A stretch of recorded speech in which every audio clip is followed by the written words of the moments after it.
All right, welcome to the IlliniGuys Halftime Live. This is Mike Cagley. We are having a little bit of technical difficulties. We're going to plow through it. Brad, one of the best finishes to a half, 16-3 with a over the last 432. Talk about what the Illini did different. Well, you saw them, even their threes were like off offensive rebounds, kickouts. But they got to the rim. But the biggest thing was they had some bite defensively. And I know Sanford went out, but they had bite defensively. You have got to guard somebody. How do you not? You cannot let a guy get wide open early who's a shooter. Once he hit that first one, it should have been like, all right, we're just locking him up. We're turning off that water. And then once they did that and they made him take tougher shots, made him put the ball on the deck, which is what you have to do with Sanford. He can't be catch and shoots or curl shooting. You got to make him deck it. He did. He turned it over.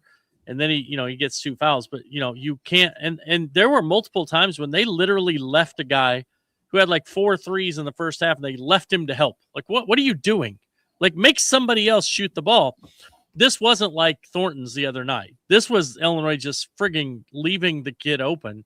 And Thornton's creating a lot and doing things. But Sanford just runs around and stands in a spot. And the fact that he gets that open is pretty bad. I mean, I know he's a floor spacer, but it just can't happen defensively. It's almost like they didn't have any bite because they didn't. I don't know. Sometimes you can't. And I understand they're college kids. People have bad days. But, the 13-0 run is the way to finish it. Now you got to figure out. Now you got second half. You got to guard him because he's going to be back in the game. Kid? Well, I'm going to tell you right now, this is the most basic thing of basketball. It is hard as an athlete to understand, if you know anything about the game, to not play help defense. I get it. But when a guy is torturing you like that, you can't help. I mean, I know people are going to laugh at me when I say this, and I deserve all the smoke I get. This is the one time where analytics matter. You can't give up that many threes. You make him put the ball on the floor. 2 threes count more. And I mean, like, Stojakovic was guarding him. There was one time where Keaton went to bite, and I understand.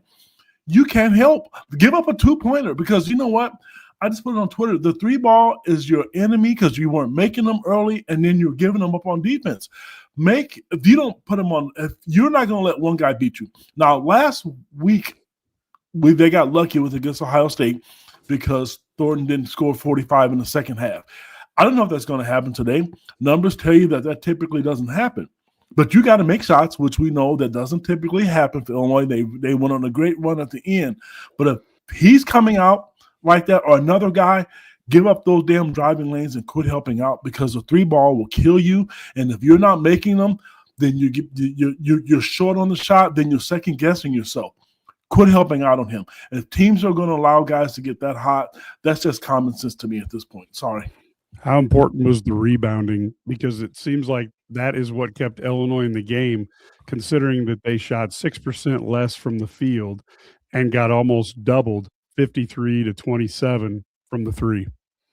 Well, yeah, I mean, the 10 offensive rebounds and 14 second chance points is really is huge. You know what I mean? That is exactly the kind of – that's what Illinois does, though, right? I mean, that's what they have to rebound. And that was the concern of Fred Hoiberg going in, was Illinois' offensive rebounding, and they did a good job of that. That's kind of the weird thing.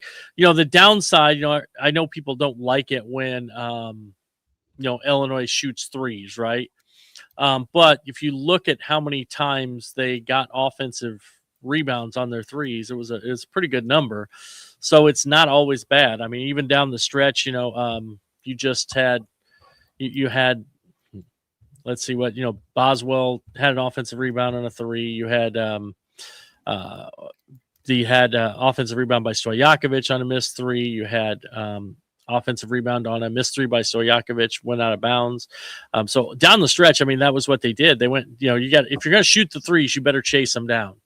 And I think that's going to be a key for in the second half is to keep doing that. But I still like it better when they take good threes. You know what I mean? Like threes that are coming out of kickouts or coming off of the offensive rebounds, as opposed to just those, it took a couple of bad ones, just one dribble pull up. I thought, Jake Davis made the big 3 down the stretch. That corner 3 was fantastic. But at the same time, the other thing was at the same time he took a really bad one, I thought, early in the shot clock. So, you just got to make sure they're good shots. Take good shots. Kid. Yeah, you know what? I had a question for you guys, and I don't know if this is a bad take or not, and I'm not being sarcastic. I want to know what you guys think, and maybe our listeners. I think as we all love Fletch and think he's great at what he does, but do you guys think Tommy's too big? He can't move like he used to. I don't think he's hurt anymore. He doesn't seem to be the same guy that he was last year. He doesn't have the lift on his shot. Maybe we'll find out later that he is injured. I don't know. I've not heard that, Brad. Maybe you have. But he looks slower defensively. His passing is not there. He just doesn't look the same. And right now, I think Zonomer is better offensively and defensively. He will at least give you something. I like the timeout. When they called timeout, they drew a play for Zonomer to get the end one. But I think you saw the statistics. Zonomer is third in the Big Ten in block shots. He's shooting the ball much better. I just think they look better with him. And maybe I just don't think the weight, and I understand they put it on him because he needs to get bigger and stronger because he got pushed around last year. Am I missing something with this or what? Brad? Well, I mean, I think Zvonimir's been better of late than Tommy, except maybe the Tennessee game. I agree with that. There's clearly something weird going on. Like, I don't – I mean, Tommy played 15 minutes that half, and I get they kind of made a run down the stretch. You wanted to leave him in maybe, but I mean, I thought Z gave you some lift when he was in there. But the one thing Z doesn't do very well, isn't doing right now is rebounding, which I'd like to see him do. I think if he did that, I think you're right. I mean, so I agree with you though. I don't think it's about Fletch. Tommy just doesn't look like his knees are bending. I mean, he's not bending in the knees. He's straight up and down. He's just doesn't look the same guy we saw a year ago. I mean, he's not a plus athlete by any means, but he usually was better than this. And, you know, it's really, he took 2 shots and they're both threes. Now, some of it is, I felt like there were a couple times he's posted up and they won't throw him the ball.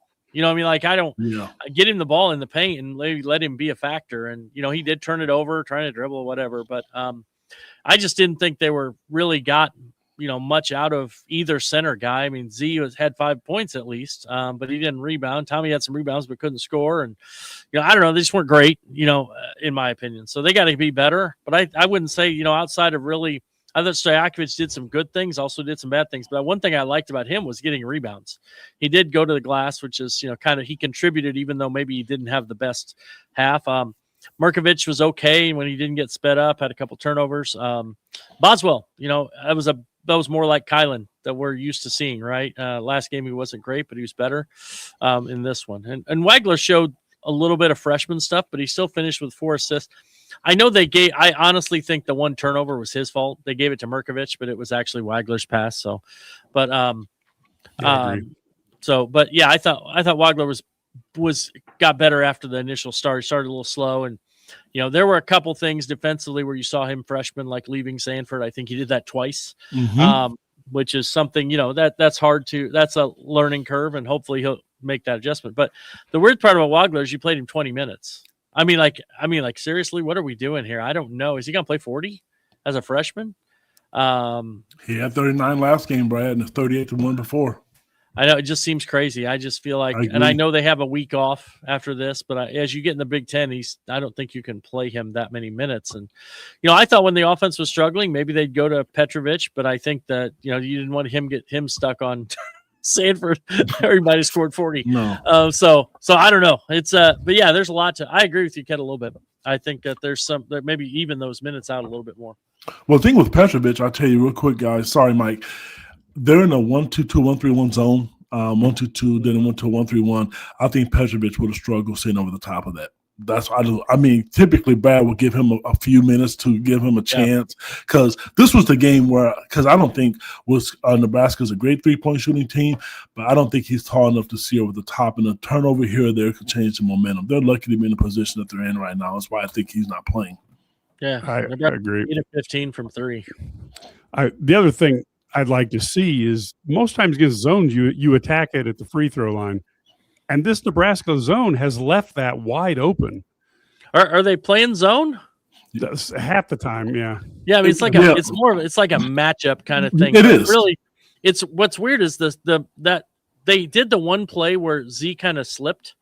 That's wide open all the time. Yes, I mean, it's like I know, and I think it's man-to-man principles, but you see they play zone behind. Like they always have a guy in the paint from the weak side. It doesn't matter. So that's where Jake Davis is wide open on that one. And they did that last year, if you remember. They did that last year. I remember. Illinois took 42 threes against them. I remember that. You're right. So they always keep a guy in the paint against that. They did play 1-3-1 a couple of times, but I thought that the most of the time it's like and they switch those top screens or they go out and double it. But if you slip it and then kick it, it's wide open all day long.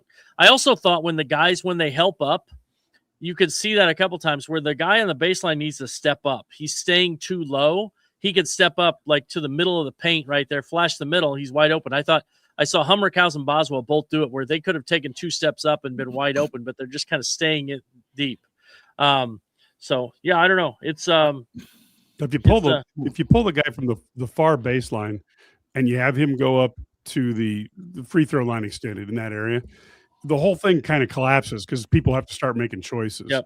But again, then that leaves us open for 3, Mike. Is that good or bad? Well, that could be good. Well, you know what, guys? I don't know who's the guy. I don't know the guys that are calling the game, but he said this is the Ohio State game, and I know you guys are watching the same thing that I am. He made a comment when Ohio State went to a zone, we became stagnant. We just passed the ball around, and then Illinois got lucky because Keaton Walker hit 2 threes, and the Visage hit the 1. Today, they look stagnant again. To everything that you guys just said, to your point, they're just passing around, and hoping a shot's going to go in. The one time they got away with it was like we just both mentioned, Zonomir went to the basket and got an N1. Yeah, we better get going, guys. The half has started. We will be here right as the game ends, folks. Thank you. Okay. See ya.